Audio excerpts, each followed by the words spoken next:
जीवन और मृत्यु है सामने, तुम जीवन को चुन लो। यीशु के हाथों में अपने तुम जीवन को थाम दो। झूठा है ये सारा संसार, यीशु तुमसे करता है प्यार। झूठा है ये सारा संसार, यीशु तुमसे करता है प्यार। आओ पश्चाताप करो, आओ पश्चाताप करो, आओ पश्चाताप करो, आप करो। Praise the Lord. परमेश्वर के नाम की महिमा हो। इस पुनरुत्थान के पवित्र दिन के सुंदर समय के लिए परमेश्वर का धन्यवाद और स्तुति करता हूं। काफी समय के बाद आप लोग के बीच में आकर संगति करने का, आत्मा और सच्चाई से आराधना करने का और स्वर्ग में हमेशा के लिए स्थिर किए हुए वचन को मिलकर मनन करने का परमेश्वर ने जो सुवर्ण अवसर दिया है, तहे दिल से परमेश्वर का धन्यवाद देता हूं। इस नए साल में परिवार समेत यहां पर आने का परमेश्वर ने मौका दिया। यहां पर उपस्थित हर एक व्यक्तियों को जल्द से जल्द आने वाले प्रभु यीशु मसीह के नाम में मसीह वंदना भी देता हूं और इस नए साल की हार्दिक शुभकामनाएं भी देता हूं। परमेश्वर आप सबों को बहुतायत से आशीष दे। खास करके प्रभु का दास जिन्होंने वचन की सेवकाई के लिए मुझे यहां पर न्योता दिया, उनका परिवार और इस कलीसिया के सारे परिवारों को परमेश्वर बहुतायत से आशीष दे। दुनिया भर के संभव बदलती हुई परिस्थितियां, दुर्घटनाएं और घटनाएं इस बात को प्रदर्शित करती है, इस बात का बारंबार ऐलान करती है और खास करके विश्वासियों को एक चेतावनी देती है कि हमारे प्रभु यीशु मसीह का दोबारा आगमन बहुत ही निकट है। बदलती हुई परिस्थितियां ये बताती है पहले से अधिक प्रभु यीशु मसीह का आगमन और भी निकट है। इसके लिए हमें जो अवसर देता है, वचन कहता है अवसर को बहुमूल्य समझो क्योंकि दिन बुरे हैं। परमेश्वर के वचन के अनुसार अपने जीवन को तैयार करने के लिए, अपने जीवन को निखारने के लिए परमेश्वर ने एक वचन जो दोधारी तलवार से भी अधिक चौका है, उसके प्रभाव का अनुभव हमारे जीवन में करना अनिवार्य है। और ऐसा करते हैं तो उसका परिणाम भी जरूर हमारे जीवन में दिखाई देगा। तो परमेश्वर के वचन के प्रति हमारी प्रतिक्रिया क्या होनी चाहिए, उस वचन का प्रभाव क्या होना चाहिए और उसके परिणाम स्वरूप अंत, आउटकम या रिजल्ट हमारे जीवन में। शिक्षा सुन ले और उसके वचन अपने मन में रख। यदि तू सर्वशक्तिमान की ओर फिर के समीप जाए और अपने डेरे से कुटिल काम दूर करे तो तू बन जाएगा। धन्यवाद। यहां पर कहता है परमेश्वर के मुख के शिक्षा के वचनों को हमें सुनना है। यानी है your mind, your heart is deceitful above all things. प्रकाशित हुआ के 12 अध्याय के 9 वचन में कहता है हमारा शत्रु शैतान पूरे संसार को धोखे देने वाला है, वो भरमाने वाला है। He is the deceiver of the whole world. FAC 4 के 22 वचन में कहता है हमारे जो लस्ट है, हमारे भीतर जो पाप और मोह की अभिलाषाएं हैं, वो हमें धोखा देती है। यानी हमारा मन, हमारा हृदय हमें धोखा देता है, हमारा शत्रु शैतान हमें धोखा देता है और हमारे अंदर जो पाप की अभिलाषाएं हैं वो हमें धोखा देता है। तो बाहरी रीति से धोखा देने वाली बहुत सारी चीजें हैं, लेकिन याकूब 1 अध्याय के 22 वचन में कहता है परमेश्वर का वचन सिर्फ सुनता है और उस पर अमल नहीं करता है, वो स्वयं को धोखा देता है। हमें अपने आप को धोखा दिए बिना परमेश्वर के वचनों का पालन भी करना है। तो इस वचन के अनुसार जो अपने परमेश्वर के शिक्षा के वचनों को कान लगाकर सुनता है, उतना ही नहीं, अगला भाग कहता है जो उन वचनों को अपने हृदय में या अपने मन में समा लेता है। हमें परमेश्वर के वचनों को सिर्फ सुनकर भूलना नहीं है, अपने हृदय और मनों में काम करने का हमें मौका देना चाहिए। और जब वो शक्तिशाली और प्रभावशाली वचन हमारे जीवन में काम करेगा, उसका परिणाम क्या होगा? 23 वचन कहता है यदि तू सर्वशक्तिमान की ओर फिर के समीप जाए और अपने डेरे से कुटिल कामों को दूर करे। यानी परमेश्वर अपने संदेशों को, अपने भविष्यवक्ताओं को, अपने दासों को वचन लेकर इसलिए भेजता है ताकि लोग मन फिरावट के अनुभव में आना है। हमने मिलकर गीत गाया, यीशु आने का देखो समय हुआ। इसलिए हमें क्या करना है? आओ पश्चाताप करो। पश्चाताप, मन फिरावट सिर्फ अविश्वासियों के लिए नहीं, उद्धार पाया हुआ, नया जन्म पाया हुआ, आत्मा और सच्चाई से आराधना करने वाला हर एक व्यक्ति के जीवन में प्रतिदिन पश्चाताप का अनुभव होना चाहिए। हमने उद्धार पाया, हमें उद्धार का आनंद परमेश्वर ने दिया। आत्मा पाया, आत्मा के आनंद की भरपूरी हमें दिया। हम स्वर्ग राज्य के वारिस भी बन गए हैं, लेकिन हम अपने जीवन को, अपने स्वभाव को, अपने बिहेवियर को अगर जांचेंगे, परखेंगे, परमेश्वर के वचन के अनुसार हम असेसमेंट करेंगे तो हम प्रभु यीशु मसीह से काफी कोसों दूर पाए जाते हैं। हमारा स्वभाव मसीह के अनुरूप नहीं है। हमारी बातें, हमारे विचार, हमारे कर्तव्य परमेश्वर के अनुरूप नहीं है। तो परमेश्वर जब वचन भेजता है, हमें उसके अनुसार अपने आप को परखना है, मन फिरावट के अनुभव में आना है और जांचना है, परखना है। उसका एक बहुत अच्छा उदाहरण मुझे याद आता है।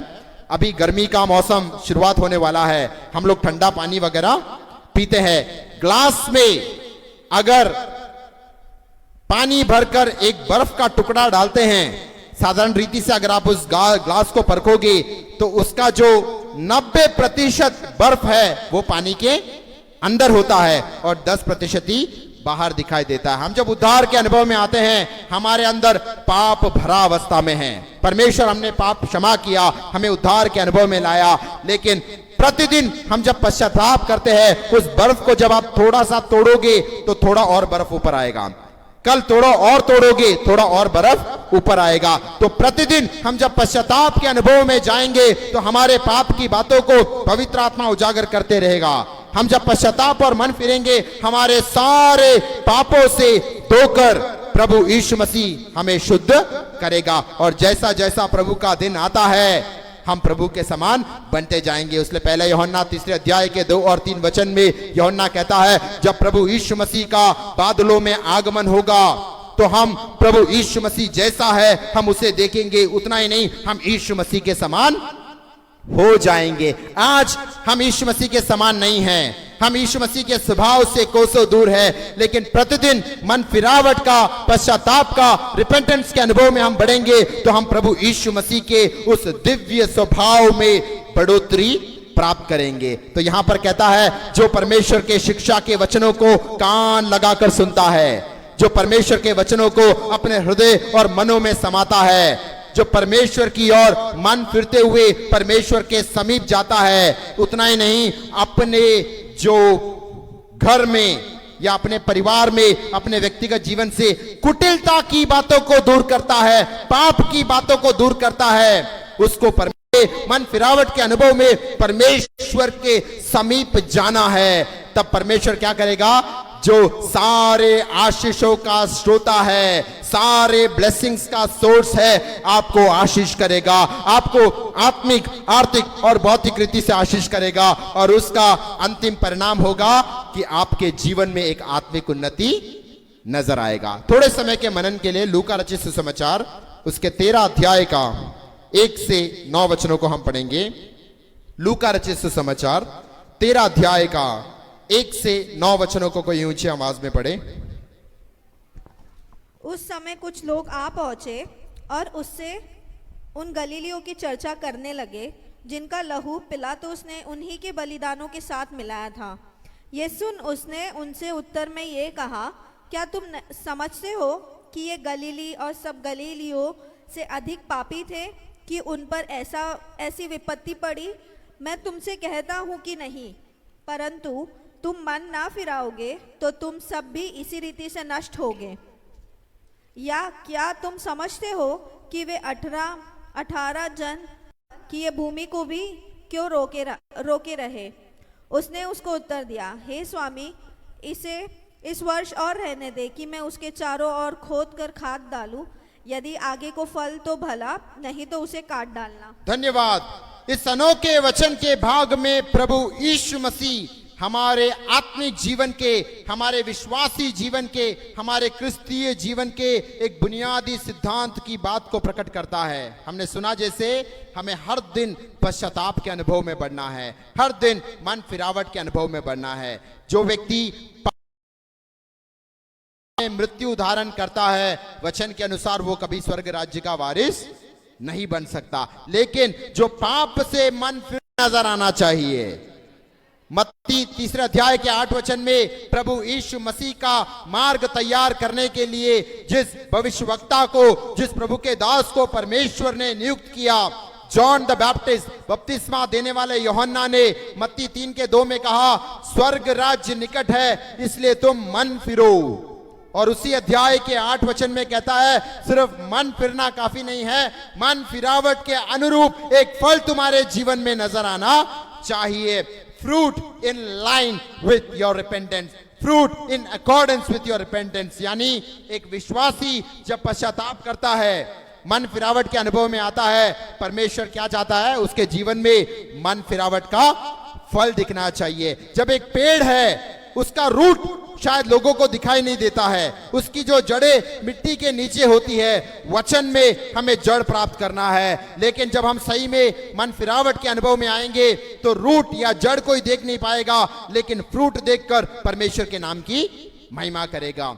इस भाग में कुछ लोग यीशु मसीह के पास आकर क्या कहते हैं, कुछ गलीलियों के विषय में कहते हैं, जब वो सैक्रिफाइस या बलिदान चढ़ाने के लिए गए तो पिलातुस नामक व्यक्ति ने क्या किया, उन गलीलियों को वध करते हुए, उनकी हत्या करते हुए, उनके लहू को बलिदान के लहू के साथ मिला दिया। आज उसको हम एक धार्मिक प्रताड़ना कह सकते हैं। एक व्यक्ति बलिदान चढ़ाने के लिए जाता है, उसको मारकर उसके लहू को बलिदान के साथ मिलाया गया। तो कुछ लोगों को ऐसा विचार था कि ये लोग बाकी लोगों से ज्यादा पापी होंगे, इसलिए उनके जलाया गया। 3000 से अधिक लोगों का मौत हो गया। तो क्या वो लोग ज्यादा पापी थे कि उनका मौत इस प्रकार से हुआ? यीशु मसीह कहता है ऐसा नहीं, लेकिन जो मन नहीं फिरता है वो सच में नष्ट हो जाता है। हम सबको सुपरिचित एक वचन है, यूहन्ना 3 का 16, क्या कहता है, परमेश्वर ने जगत से ऐसा प्रेम किया कि उसने अपना एक लौता पुत्र दे दिया, जो कोई उस पर विश्वास करे वो नष्ट ना हो परंतु अनंत जीवन पाए। वो हम सबको सुपरिचित वचन है। बहुत सारे गॉस्पेल मीटिंग्स या सुसमाचार के कार्यक्रमों में उस वचन का उच्चारण मैंने भी सुना है, लेकिन वो एक भागी है। यूहन्ना 3 का 16 क्या कहता है, जो कोई परमेश्वर यीशु मसीह पर विश्वास करे वो नष्ट ना हो परंतु अनंत जीवन पाए। यानी उस सुनाते हैं, जब मैं स्वयं भी सुसमाचार सुनाता हूं, मैं इन दोनों बातों को साथ में लाता हूं। आपको आपके पापों से, पाप की मोह अभिलाषाओं की बातों से आपको मन फिरना अनिवार्य है, पश्चाताप करना अनिवार्य है। उतना ही नहीं, प्रभु यीशु मसीह पर विश्वास करना भी अनिवार्य है, क्योंकि मरकुस 1 के 14 और 15 वचन में क्या कहता है, वो वचन जरा पढ़िए। मरकुस पहले अध्याय का 14 और 15 वचन।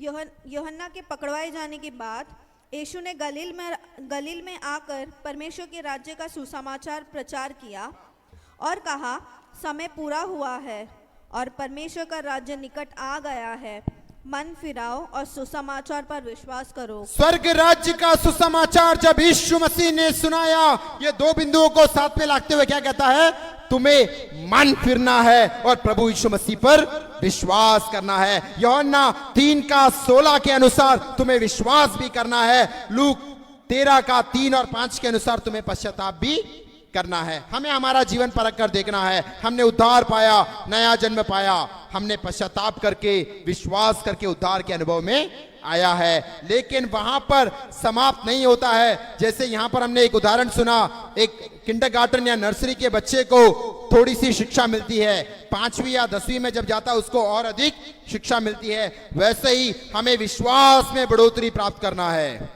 आंधी और तूफान का शायद सामना करना पड़ सकता है, कठिन परिस्थितियों का सामना करना पड़ सकता है, लेकिन जिस दिन आप उद्धार के अनुभव में आए, उससे अधिक विश्वास में आज आपको बढ़ोतरी प्राप्त करना है। और उससे बढ़कर आज आप इस्राएल को दर्शाता है, पुराने नियम के इस्राएल राष्ट्र को दर्शाता है, पुराने नियम के इस्राएल के घराना को दर्शाता है। तो इसका मतलब क्या है? जब यीशु मसीह सार्वजनिक सेवकाई में अपने चेलों के साथ आगे जा रहा था, एक दिन उसको भूख लगा और वो एक अंजीर के वृक्ष के पास जाता है फल ढूंढने के लिए, लेकिन वो क्या देखता है? उसमें एक भी फल नहीं है, सिर्फ पत्तों से ही वो भरा हुआ है। ये देखकर यीशु मसीह उस अंजीर के वृक्ष को दूसरे दिन जब वे बेतनिया से निकले हाँ। तो उसको भूख लगी। हाँ। वह दूर से अंजीर का एक हरा पेड़ देखकर निकट गया कि क्या जाने उसमें कुछ पाए, पर पत्तों को छोड़ कुछ ना पाया, क्योंकि फल का समय ना था। इस पर उसने उससे कहा, अब से कोई तेरा फल कभी ना खाए। प्रभु यीशु मसीह ने तत्क्षण उस अंजीर के वृक्ष को देखकर श्राप दिया, आगे से कोई फल तुझ में से ना खा पाए। और वचन कहता है तुरंत ही वो सूख गया। उसका परिणाम क्या हुआ? अगले दिन उसका 20 और 21 वचन पढ़िए, मरकुस 11 अध्याय का 20 और 21 वचन। फिर भोर को जब वे उधर से जाते थे हाँ। तो उन्होंने उस अंजीर के पेड़ को जड़ तक सूखा हुआ देखा। हाँ। पतरस को वो बात स्मरण आई। हाँ। और उसने उससे कहा, हाँ। हे रब्बी, देख, ये अंजीर का पेड़ जिसे तूने श्राप दिया था सूख गया है। देखिए, अगले दिन जब चेले उसी स्थान में उसी वृक्ष को देखते हैं तो वो जड़ से लेकर पूरा सूख गया है। यानी देखना, प्रभु यीशु मसीह के मुख से निकलने वाले वचन में कितना सामर्थ है। प्रभु यीशु राष्ट्र में आत्मिक फलों को खोजते हुए आया। आज बहुत सारे कलीसियाओं में एक्टिविटीज और प्रोग्राम्स होता है, अच्छी बात है। महिलाओं का संगति, जवानों का संगति, youth meeting, Aradhana, praise and worship, Bible studies, conventions, crusades, ये सारी बातें अच्छी है, लेकिन परमेश्वर वहां पर गिफ्ट को ढूंढते हुए आया, वो कहता नहीं है तुम कितने अच्छे प्रचारक हो, कितने अच्छे भविष्यवाणी करते हो, कितना अच्छा गीत गाते हो, कितना अच्छा अनुवाद करते हो, कितना चंगाई का वरदान आपको दिया है। इसमें से वरदान ढूंढते हुए नहीं आया। इस्राएल के घराने में भी यीशु मसीह फल, आत्मिक फल, स्पिरिचुअल फ्रूट ढूंढते हुए आया, लेकिन यीशु मसीह को सिर्फ पत्ते नजर आए। एक्टिविटीज एंड प्रोग्राम्स, रिलीजियस धार्मिक एक्टिविटीज ही नजर आया। तो यीशु मसीह ने क्या किया? उनको अवसर दिया, इस्राएल के घराने को मन फिरने का अवसर दिया, लेकिन वो उन्होंने मन भी नहीं फिरा और मन फिरावट का फल भी नजर नहीं आया। 29 एडी या 30 एडी इतिहास कहता है यीशु मसीह को उन्होंने काल्वरी क्रूस पर बलिदान चढ़ाया, लेकिन यीशु मसीह ने थोड़ा और अवसर दिया। 30-40 साल उनको मन फिरने का फिर से अवसर दिया। जब 70 एडी हुआ, 70 एडी हुआ, इतिहास कहता है के नेतृत्व में रोमन साम्राज्य की सेना ने यरूशलेम में प्रवेश किया। वहां पर जो मंदिर या आलय श्राप दिया वो सूख गया और इस्राएल का घराना पूरा तितर बितर हो गया। कल्याण में कुछ यहूदी लोग थे, चेन्नई में कुछ यहूदी लोग थे, बैंगलोर में, केरला में। मेरी वाइफ जो यूएसए में पढ़ती थी, वहां के यूनिवर्सिटी में उसकी एक फ्रेंड भी एक जूइश गर्ल थी, लेकिन प्रभु ने पूरे रीति से इस्राएल को छोड़ा नहीं। वो अंजीर का वृक्ष सूख गया, वो तितर बितर हो गया, लेकिन यीशु मसीह के दोबारा आगमन का एक चिन्ह बताते हुए इस्राएल के घराने के विषय में बताता है। मरकुस 13 का 4 पढ़िए जरा, मरकुस 13 अध्याय का 4 वचन। हमें बता कि ये बातें कब होंगी? ये अंत के दिनों की बातें कब होने वाली है? चेलों ने यीशु मसीह से सवाल किया। और जब ये सब बातें पूरी होने पर होगी, हाँ, उस समय का क्या चिन्ह होगा? उस समय का एक चिन्ह तू हमें बताना। मत्ती 24 जब हम पढ़ते हैं यीशु मसीह के दोबारा आगमन या अंत के दिनों का चिन्ह बहुत सारा बताया है। युद्ध होगा, राज्य से युद्ध करेगा।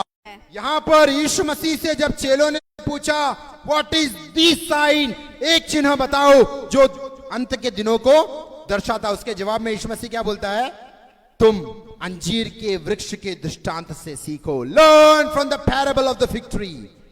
इस्राएल राष्ट्र जो सूख गया था, तितर बितर हो गया था, संसार भर में फैल गया था, प्रभु यीशु मसीह के दोबारा आगमन से पहले उसकी डालियां कोमल हो उठेंगी, उसमें पत्ते आने लगेंगे, यानी इस्राएल लोग वापस इस्राएल राष्ट्र की ओर आएंगे। आज आप देखोगे इस्राएली लोग, यहूदी लोग जो दुनिया भर में फैले हुए थे, वो कहां पहुंच गए हैं?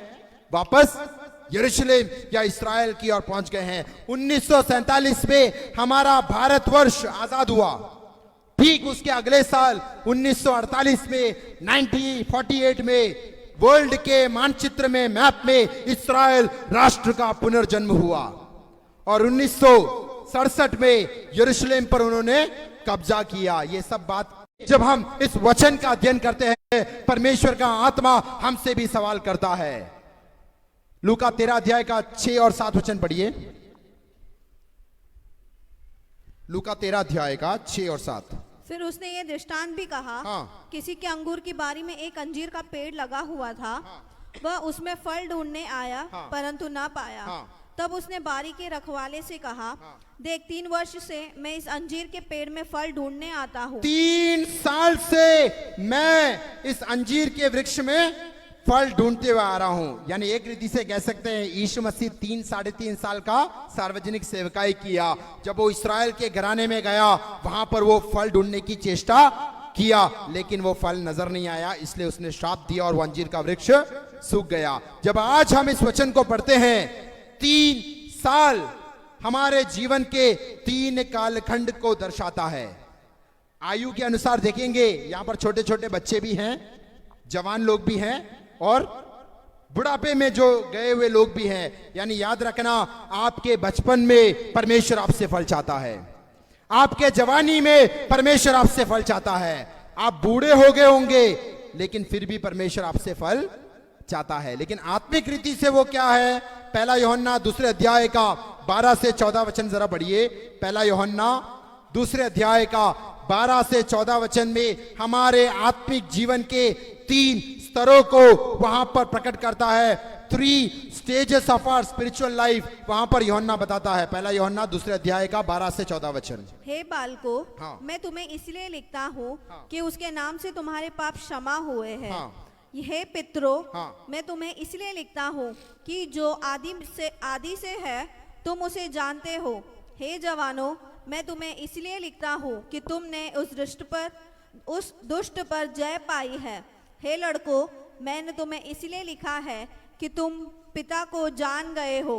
हे पितरों, मैंने तुम्हें इसलिए लिखा है कि जो आदि से है तुम उसे जान गए हो। हे जवानों, मैंने तुम्हें इसलिए लिखा है कि तुम बलवंत हो और परमेश्वर का वचन तुम में बना रहता है और तुमने उस दुष्ट पर जय पाई है। धन्यवाद। यहां पर यूहन्ना एक आत्मिक व्यक्ति के जीवन के 3 स्तरों को, 3 स्टेजेस को प्रदर्शित करते हुए लिखता है। सबसे पहले किसको लिखता है?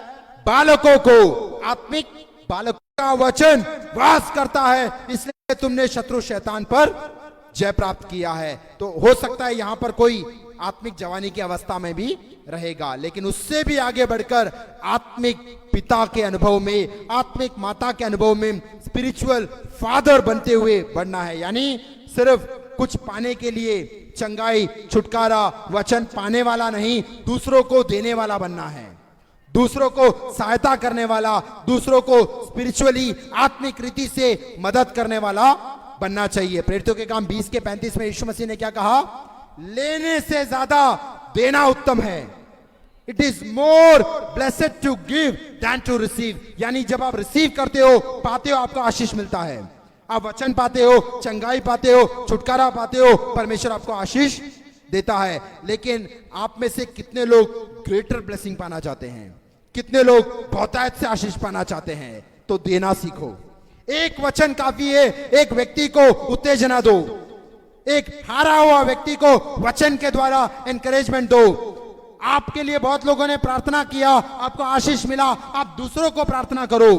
जो बीमार है उनसे भेंट करो, जो बंधन में है उनके लिए प्रार्थना करो, जिनको सहायता चाहिए वचन के द्वारा आर्थिक और बौद्धिक रीति से मदद करो, तो पहले से अधिक आशीष आपको परमेश्वर देगा। उससे आगे बढ़कर में कैसा बढ़ोतरी पाया है, आत्मा पाकर आत्मा के दानों का कैसे व्यापार किया है, वचनों को पाकर वचनों का कैसे प्रचार किया है, आत्मा के फलों को, पश्चाताप के फलों को, आत्मा के वरदानों को व्यापार करने के परिणाम स्वरूप आपका आत्मिक अवस्था दिखाई पड़ता है। यानी इस्राएल के घराने में 3 साल गुजरने के बाद भी जब फल नजर नहीं आया, उस अंजीर के वृक्ष को यीशु मसीह ने शाप दिया। हमारे 3 कालखंड में, आत्मिक बालकपन में, आत्मिक जवानी की अवस्था में, आत्मिक पितरों की अवस्था में हमें परख कर देखना है क्या वो पश्चाताप का फल हमारे जीवन में नजर आता है या नहीं। अगर नजर नहीं आता है, याद रखना, परमेश्वर हमेशा चांस नहीं देगा। वचन में बहुत सारे अवसर देता है। पहला पत्रोस 3 अध्याय का 20 वचन में नोहा के काल को देखते हुए पत्रोस कहता है, नोहा के काल में परमेश्वर धीरज धर कर खड़ा रहा। कितने साल खड़ा रहा? 120 साल। परमेश्वर ने अपने दास नोहा को नियुक्त किया, लोगों को सुसमाचार सुनाने के लिए, लोगों को आने वाले न्याय दंड के विषय में बताने के लिए, जहाज का निर्माण करने के लिए। आज वो जहाज कौन सा है मालूम है आपको? प्रभु यीशु मसीह की कलीसिया, जो उदार हुआ भेड़ है। परमेश्वर ने उसको चुना है। वो परमेश्वर चरवाहे की आवाज सुनकर वो अनुकरण करेगा। लेकिन कभी निराश और हताश मत होना। नोहा के समान 120 साल प्रचार करने के बाद भी पूरा गांव वाला, प्रदेश वाला आया नहीं, लेकिन उसके घर वाले उद्धार के अनुभव में आ गए। हमारा परिवार का हर एक जन, माता पिता, भाई बहन, बच्चे, नाते रिश्तेदार, वो उद्धार के अनुभव में आना परमेश्वर के सामने बड़ा कार्य है। तो पहला पत्रोस 3:20 में कहता है, परमेश्वर धीरज धर कर खड़ा रहा। लेकिन वो धीरज हमेशा के लिए है क्या? उत्पत्ति 6:3 पढ़िए, जेनेसिस चैप्टर 6:3। वहां पर पवित्र आत्मा कहता है, my spirit will not strive with man for ever. पढ़िए। तब यहोवा ने कहा, हाँ। मेरा आत्मा मनुष्य से सदा लोभ विवाद करता ना रहेगा। परमेश्वर अवसर देगा, मन फिरने का अवसर देगा, प्रभु के दासों को भेजेगा, आपको संदेश देगा, आपको कलीसिया में संगति का अवसर भी देगा। लेकिन इतना संदेश, इतना संगति, इतना फेलोशिप, इतना प्रार्थना के बाद भी अगर आप मन नहीं फिराते हो, तो याद रखना, एक दिन परमेश्वर बात करना बंद कर देगा। वो आपका सबसे की दंड की आज्ञा परमेश्वर फुर्ती से नहीं देता है। इसलिए इस कारण मनुष्य का मन बुरा काम करने की इच्छा से भरा रहता है। अभी याद रखना, कुछ लोगों को इतना वचन सुनाने के बाद, इतना सुसमाचार सुनाने के बाद, इतना संगति सुनाने के बाद भी वो पाप के मार्ग से हटते नहीं है। क्यों बताया गया? क्योंकि स्वर्ग का परमेश्वर दयालु है, कृपालु है, वो तुरंत दंड नहीं देता है। पुराने नियम में शायद तुरंत दंड देता होगा, नए नियम में कहता है हम कृपा युग में जीते हैं, एज ऑफ ग्रेस में जीते हैं। परमेश्वर मन फिरने का अवसर देता है। लेकिन कुछ लोगों को क्या लगता है, मैंने पाप किया, मैंने चोरी की, मैंने झूठ बोला, डकैती किया, बेईमानी किया, लेकिन मेरी तो संपत्ति वृद्धि होता जा रहा है, मुझे तो परमेश्वर ताड़ना नहीं दे रहा है, इसका मतलब मैं अच्छा हूं। ऐसा मत समझना। बुरे काम का दंड परमेश्वर फुर्ती से नहीं देता है, इसलिए लोगों का मन अधिक पाप करने में लगा रहता है। लेकिन एक दिन परमेश्वर के सामने आपको न्याय देना होगा। परमेश्वर का दया, परमेश्वर का कृपा, परमेश्वर का ग्रेस, परमेश्वर का मर्सी और परमेश्वर के अवसर का एक सीमा है। हमें परमेश्वर को परखना नहीं है। परमेश्वर जो अवसर देता है उसमें मन फिरावट के अनुभव में आना चाहिए। लूका 13:7 वापस पढ़िए। लूका 13:7। तब उसने बारी के रखवाले से कहा, देख 3 वर्ष से मैं इस अंजीर के पेड़ में फल ढूंढने आता हूँ, परंतु नहीं पाता। इसे काट डाल, इसे काट डाल। इतने साल विश्वास में आकर, कलीसिया में आकर परमेश्वर आपके जीवन में आत्मिक फल ढूंढता है, लेकिन जब नहीं दिखता है उसको काट डालने वाला था। लेकिन आगे बढ़िए कि ये भूमि को भी रोके रहे। हाँ। क्यों रोके रहे? हाँ। उसने उसको उत्तर दिया, हाँ। हे स्वामी, हाँ। इसे इस वर्ष और रहने दे। एक और वर्ष। याद रखना, हाँ। हे स्वामी, हाँ। इसे इस वर्ष और रहने दे। हाँ। कि मैं इसके चारों ओर खोद कर खाद डालूं। चारों ओर खोद कर खाद डालूं। यदि आगे को फले तो भला, हाँ। नहीं तो उसे काट डालना। याद रखना, जो फल नहीं लाया है, परमेश्वर के नाम की महिमा के लिए अभी तक फल नहीं लाया है, परमेश्वर उसको 3 बातें देता है। क्या बोलता है?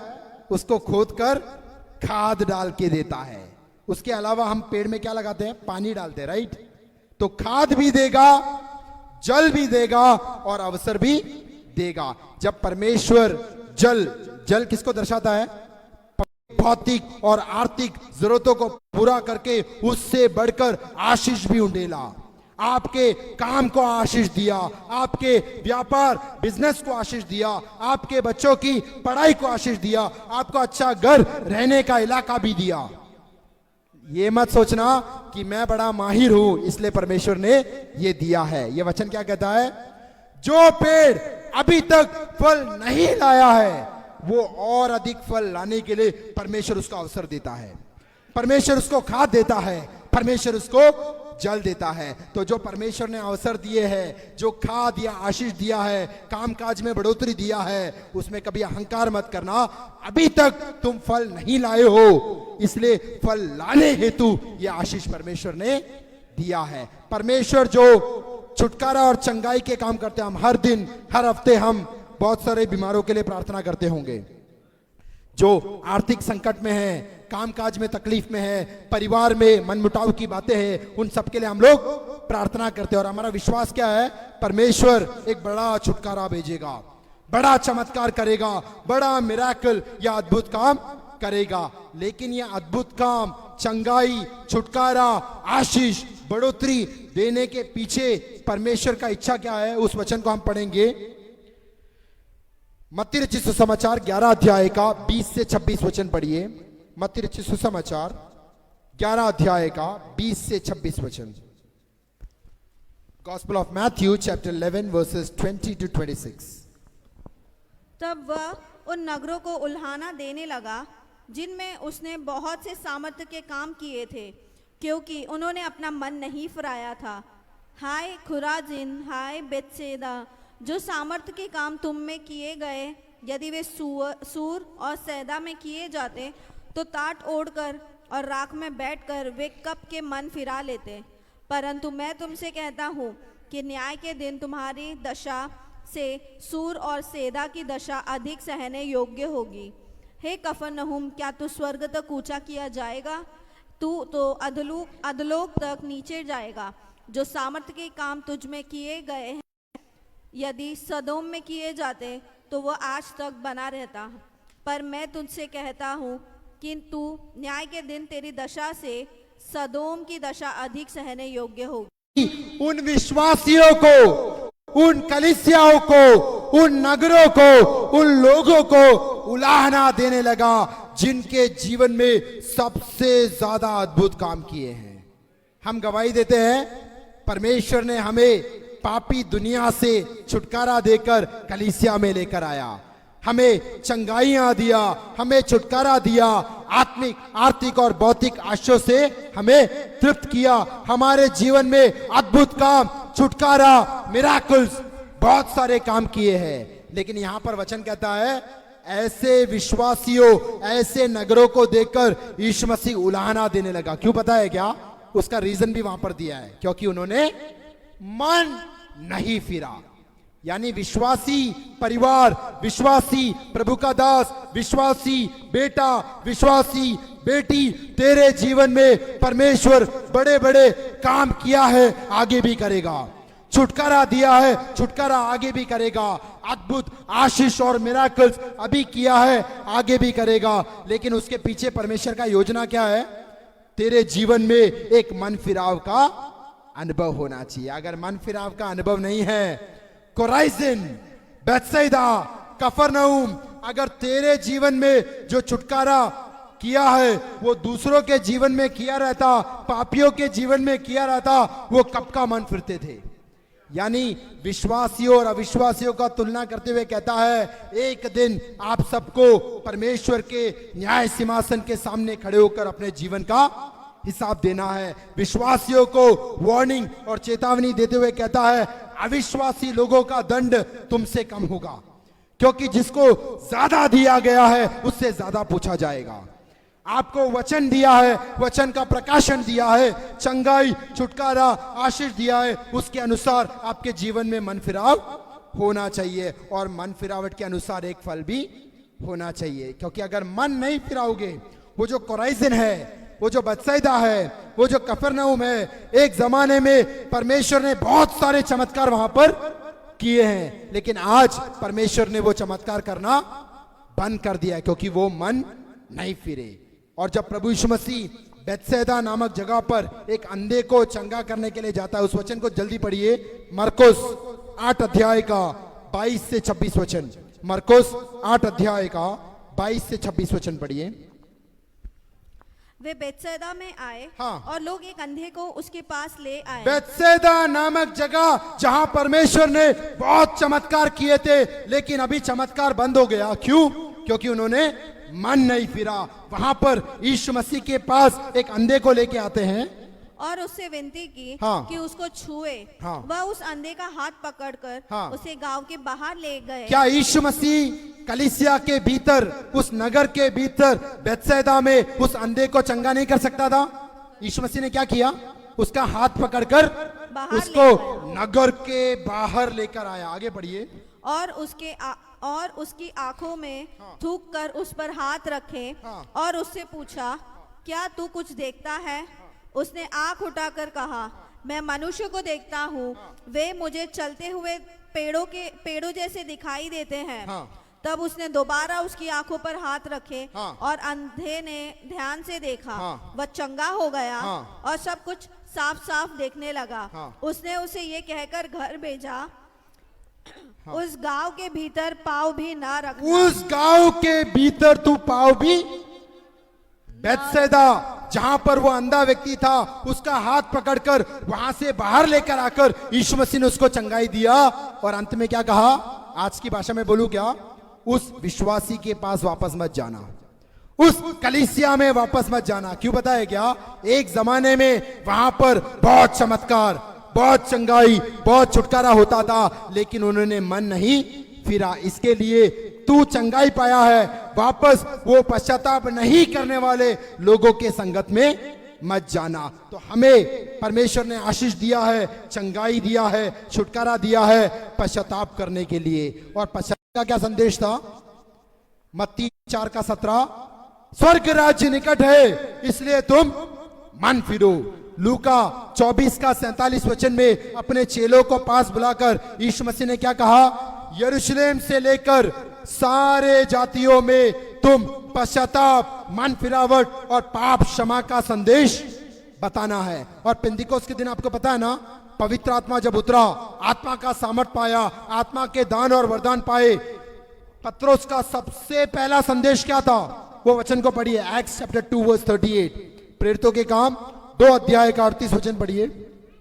पतरस ने उनसे कहा, हाँ। मन फिराओ और तुम में से हर एक अपने अपने पापों की क्षमा के लिए हाँ। यीशु मसीह के नाम से बपतिस्मा लो। हाँ। तो तुम पवित्र आत्मा का दान पाओगे। यानी फर्स्ट गॉस्पेल मैसेज, पहला सुसमाचार का संदेश पेंतिकोस्त के दिन जब पतरस ने सुनाया, पहला संदेश क्या था? मन फिराओ, पश्चाताप करो। प्रेरितों के काम 20 अध्याय का 21 वचन भी पढ़िए। प्रेरितों के काम 20 अध्याय का 21 वचन, वहां पौलुस का क्या संदेश था? वरन यहूदियों हाँ। और यूनानियों के सामने गवाही देता रहा कि परमेश्वर की ओर मन फिराना हाँ। और हमारे प्रभु यीशु मसीह पर विश्वास करना मन फिराना और विश्वास करना। मरकुस 1 के 15 में भी यीशु मसीह ने कहा मन फिराना और विश्वास करना। यानी याद रखना, आप लोगों ने स्कूल में एक रेस देखा रहेगा, रिले रेस। क्या होता है रिले रेस में? अकेला एक व्यक्ति नहीं भागता है। एक 400 मीटर का अगर राउंड है, ग्राउंड है, ट्रैक है, तो 100 मीटर एक व्यक्ति एक बैटन लेके भागता है। वो 100 मीटर के बाद वो दूसरे व्यक्ति को देता है, दूसरा व्यक्ति 100 मीटर भागता है, और तो उसके बाद तीसरा व्यक्ति 100 मीटर भागता है, और जो चौथा व्यक्ति सबसे पहले स्थान पर आता है उसको प्राइज मिलता है। बाइबल में भी एक रिले रेस देख सकते हैं। मत्ती 3 के 2 में पश्चाताप का संदेश लेते हुए बपतिस्मा देने वाला यूहन्ना दौड़ा।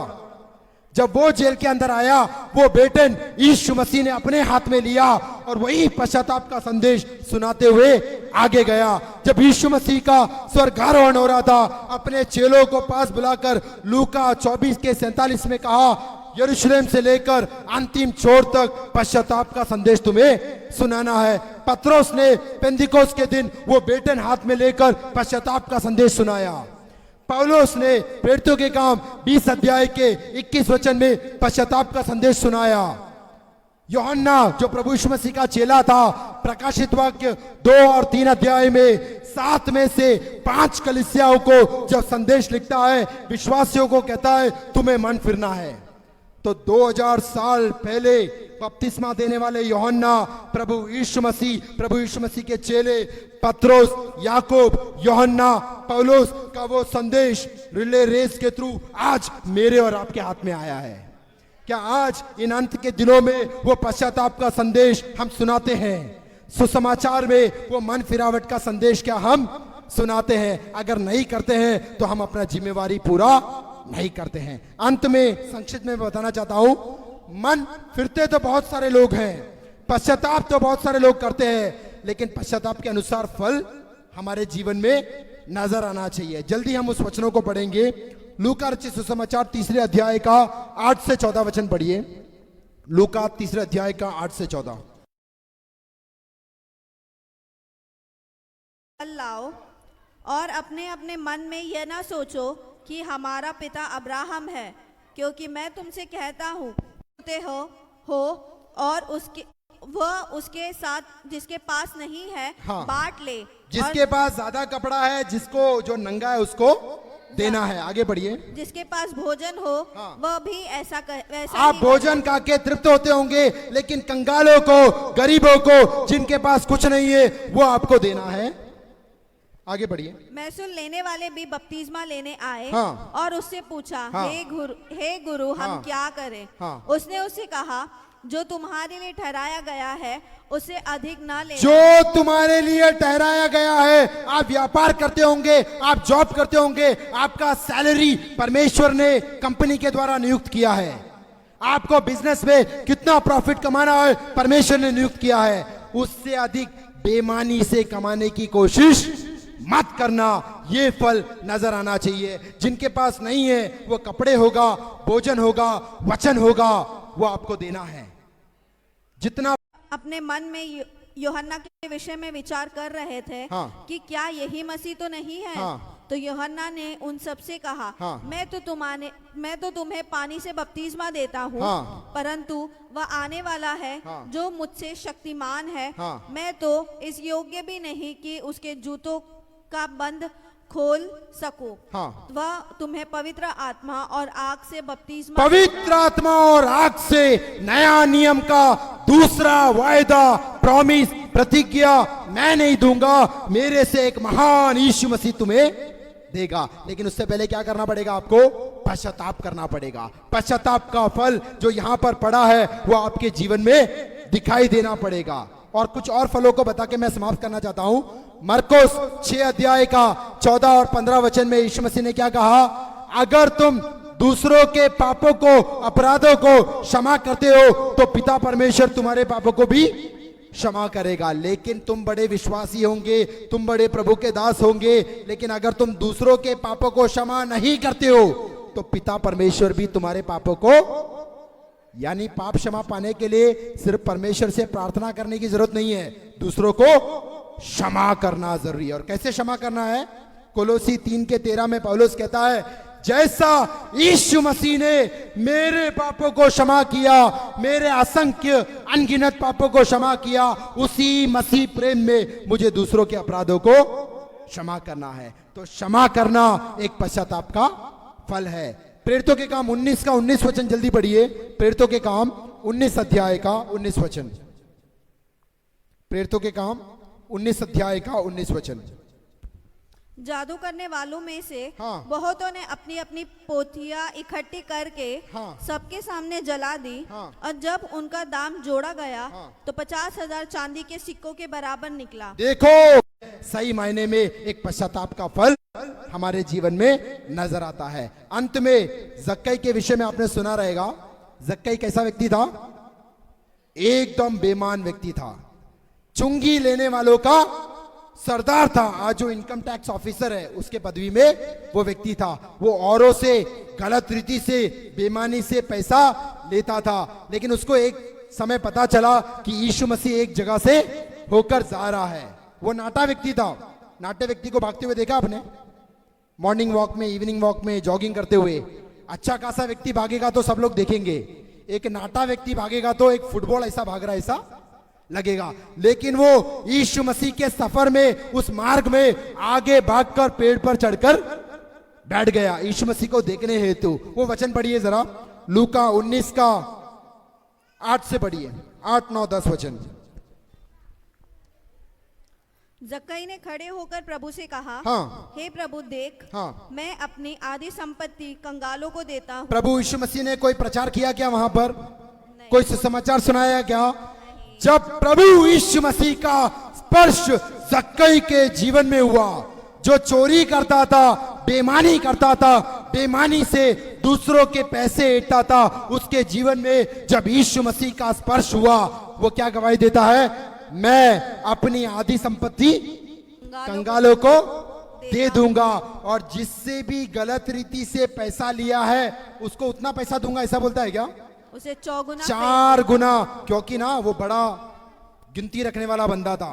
25 रुपए दिया तो उससे वापस कैसा पैसा लेना चाहिए। उसने इंटरेस्ट भी फ्यू सेकंड्स के अंदर कैलकुलेट करके बोला, मैं 4 गुना पैसा वापस दूंगा। और उसके बाद यीशु मसीह क्या बोलता है?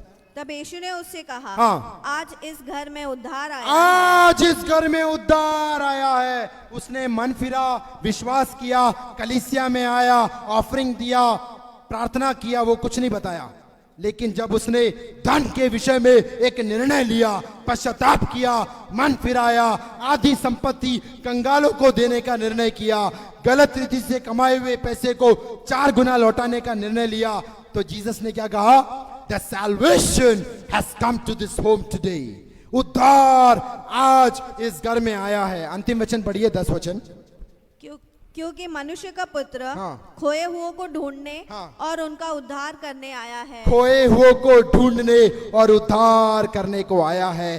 जक्कई पाप में फंसा हुआ व्यक्ति था, धन की लालच में खो गया था, ऐसे व्यक्ति को ढूंढकर उद्धार करने के लिए आया। तो आज हमारे जीवन को परख कर देखना है, क्या हम मन फिरावट के अनुभव में आए हैं? क्या हमारे जीवन में सच्चा रिपेंटेंस, सच्चा मन फिरावट, सच्चा पश्चाताप है या नहीं? अगर पश्चाताप है तो उसके अनुसार हमें फल दिखाई देना चाहिए। जो हमारे पास है दूसरों को उसके द्वारा आशीष देना है। वो कपड़ा होगा, भोजन होगा, धन होगा, वचन होगा। हमें जो परमेश्वर ने नियुक्त किया है उससे अधिक कमाने का बेईमानी से कोशिश मत करना। हमारे अथॉरिटी को, हमारे प्रभाव को दूसरों को उपद्रव करने के लिए इस्तेमाल नहीं करना। परमेश्वर ने जो नियुक्त किया है उसके अनुसार परमेश्वर के नाम की महिमा करना। परमेश्वर ने जैसे हमारे अपराधों को क्षमा किया है वैसे औरों के अपराधों को हमें क्षमा करना है। कुछ भी बात हमारे जीवन में या घरों में परमेश्वर को पसंद नहीं है उसको जलाकर राख करना है, घर से उठाकर फेंकना है। अंतिम में जक्कई के समान किसी और का 1 रुपया भी आपके जेब में, आपके घर में, आपके बटुए में, आपके बैंक अकाउंट में है तो आज निर्णय लेना, अगली बार जब उस व्यक्ति से मिलूंगा मैं उसको वापस करूंगा। अगर वो व्यक्ति कहाँ है मुझे नहीं पता, 20 साल हो गए, मैं उससे मुलाकात करके कंगालों में बांटना है। परमेश्वर के नाम की महिमा के लिए जक्कई के समान निर्णय लेना है। अगर गलत रीति से पैसा लिया है तो उसको 4 गुना जक्कई ने जब लौटाने का निर्णय लिया, परमेश्वर कहता है उद्धार आपके घर पे आया है। तो हमने उद्धार पाया है। वचन कहता है आज हमारा उद्धार का प्रक्रिया चल रहा है और एक दिन हम उद्धार का परिपूर्णता प्राप्त करेंगे। यानी we are saved from the penalty of sin. Today we are saved from the power of sin and one day we will be saved from the presence of sin altogether. हमने उद्धार पाया है, आज उद्धार पाना है और उद्धार हमारे जीवन में पूरा होगा। तो हमारे प्रभु यीशु मसीह का आगमन बहुत निकट है। इस वचनों के अनुसार एक मन फिरावट का फल देते हुए एक विजय मसीह जीवन जीने के लिए इन वचनों के द्वारा प्रभु हम सबको मदद करे। धन्यवाद।